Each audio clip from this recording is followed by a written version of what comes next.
Lines at the vaccine distribution centers are stretched right around the block, Bob. People are scared and... Robotic temple guards are at all of the vaccination distribution sites. Temple Industries has revealed a new Guardian series bot that will be distributed to all of the sites. In the light of new restrictions, citizens have taken to the streets. There are reports of looting and...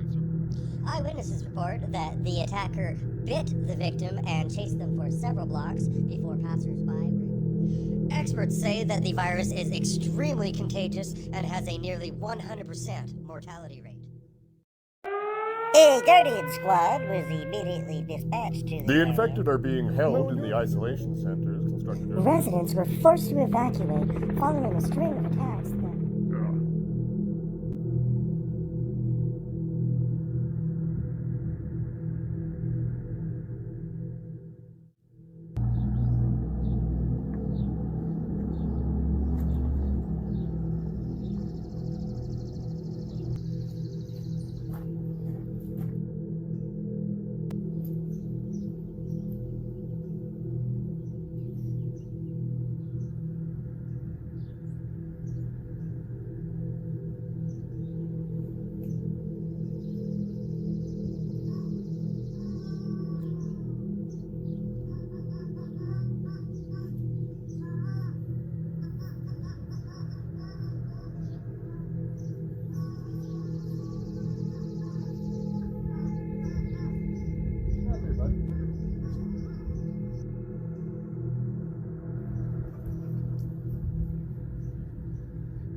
What you got there, bud?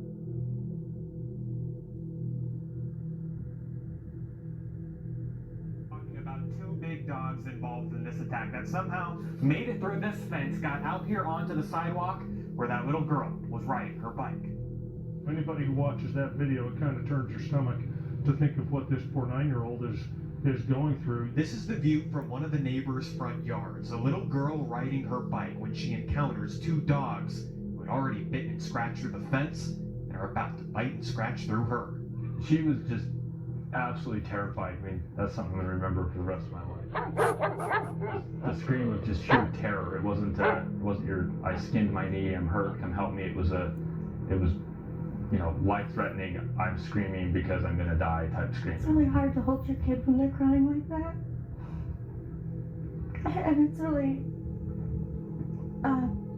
it makes you feel guilty. The girl's mother still can't bring herself to watch the video or to speak to the man and woman who own the dogs. Perhaps their animal that is happy and sweet around their family might not be towards other kids. The owners were pretty upset about it. Not that their dogs had been taken, but that the attack had happened. The owners didn't want to go on camera, but they told Fox 13 they feel horrible about what happened.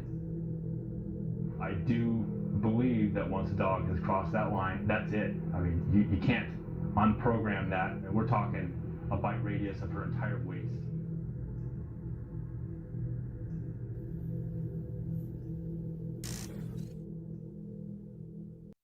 It isn't just on TV anymore. The dead have reached our town. It was just one or two that wandered into town at first, but then it was a few more, and a few more. Here and most of the surrounding towns have already been evacuated to temple isolation centers, but something feels off to me about the huge media campaign around the whole thing, and the paid celebrity endorsements talking to me about a new normal. So I stayed here. More of the dead arrive in town every day. Their small numbers have made them manageable so far, but it's only a matter of time until I and the other survivors will be forced to leave here. The real question is to go where, because the entire world is stuck in this nightmare.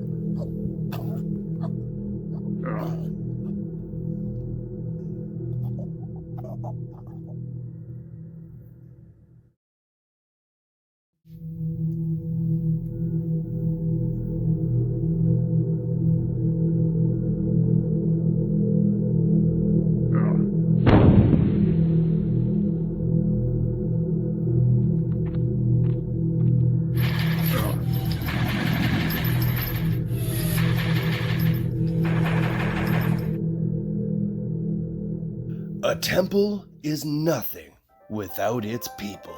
The people at Temple Technologies are working closely with the UN to end the pandemic crisis. Our people are using the newest technologies in our fight to take back our world.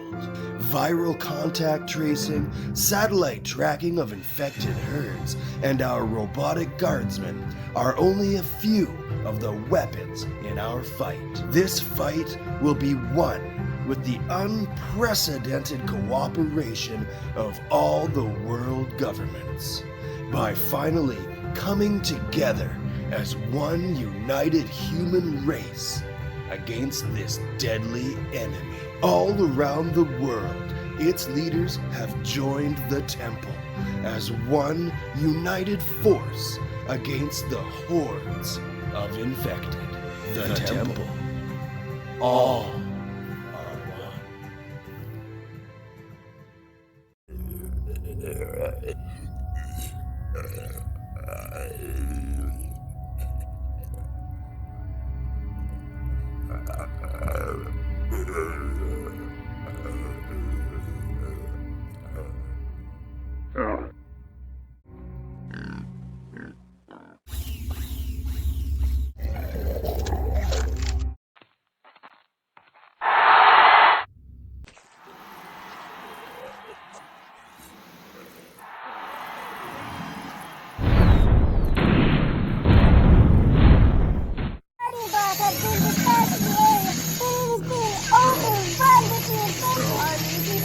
Now that the military forces have been... As of this morning, the United States and Canada become the two latest countries to declare a state of emergency. Things are starting to get crazy. But I think I have a plan. First, we need to find a location that should be difficult to find unless you know where it is. The heavier the forest, the better. Once we found a good spot, I think we need to get the camper packed. Clothes, blankets, food, first aid, gas, everything. And then we park it in the spot, and all we have to do is leave when it's time. Sounds like a plan, boss.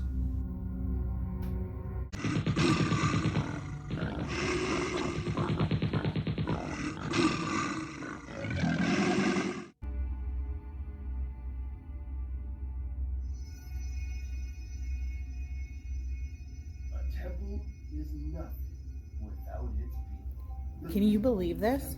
Yeah, I don't think we can wait too much longer. I'll start getting the camper ready. Yeah.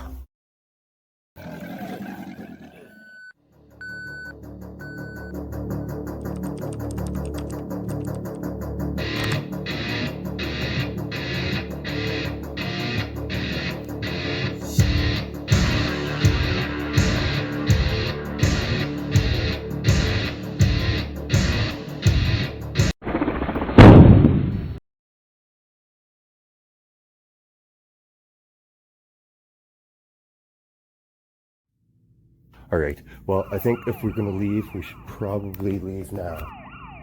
Well, I still think we should grab that barbecue. Yeah, you think so? Yeah, I do.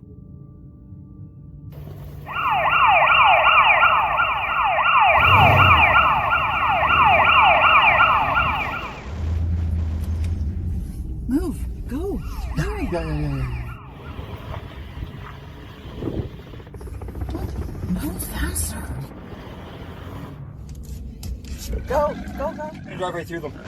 Look, do it already. Let's fucking go.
I'm just saying we don't know. She's fine.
The zombie virus is extremely infectious and presents as a sort of encephalitis with flu-like symptoms, attacking the nervous system. The virus is spread primarily through blood and saliva, but there have been rare cases of infection through scratches. Properly treated, a scratch victim often makes a full recovery, but pre-existing health conditions can change the likelihood of that dramatically. The virus eventually shuts down all higher functions as the brain swells, and the victim will become extremely irritable in the early stages of infection. Their pupils will dilate, making bright lights extremely painful. Their irritability progresses to aggressive mood swings, then into violent blackout rages, until eventually only a lizard brain hunger remains as the patient appears to expire. This death is deceiving, as the body continues to function without any of the metabolic processes generally considered life, despite its ravenous hunger. The corpse is able to move and still receive sensory input, but will no longer require food or drink. It will not tire and feels no pain. The virus works a strange biochemical change on the flesh of the carrier, infusing its cells with a substance that seems to somehow retard the natural process of decomposition. Normally, an exposed corpse can rot away to bone in a matter of weeks, but one of the infected dead can still be shambling along almost a year later. When newly turned, a zombie is terrifyingly fast and strong, its body operating at full predatory capacity at all times. They're still dead though, and their tissues don't heal from strain or injury, so it isn't long before they're reduced to the shambling dead you mostly see now. Most zombies end up eating their own lips, and repeated hand injuries due to poor coordination can leave their fingers jagged bone talons. Their ravenous hunger will often cause them to overstuff their guts to the point of rupture, and it isn't unusual to see them trailing their intestines in the dirt.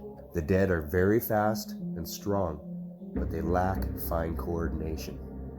They can climb stairs, but not ladders, that sort of thing. I've slept in trees and on the top of buildings to stay out of their reach. Their pupils are wide open at all times, and they have excellent night vision. I try to avoid traveling at night, as they see far better than I do, and a flashlight will only attract them. Some animals can also catch the virus, especially canines, but they react much differently than an infected human host.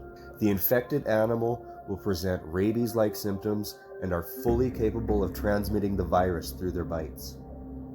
Death will occur from extended seizures and generalized organ failure anywhere from 12 hours to a couple months later. And on death, they will rapidly decompose, the exact opposite of the slow decomposition in human zombies. The accelerated cellular breakdown leaves even the skeleton reduced to a greasy paste. Occasionally, a small group of infected animals will form a pack, becoming a dangerous new threat in the area until they eventually die off. Zombies are attracted to lights, loud noises, and unusual smells. For this reason, fires or operating vehicles or tools are dangerous.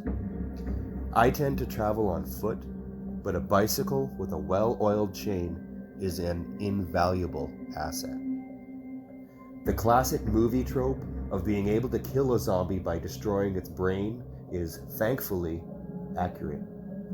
Bodily injuries are completely ineffective, fire does nothing but set everything aflame, and chemical agents are similarly useless. Anything that injures a sufficient portion of the brain will take down a zombie. My usual method is a good crack to the head with my hammer, but I've also jammed something into an eye socket and given what's left in the skull a quick stir.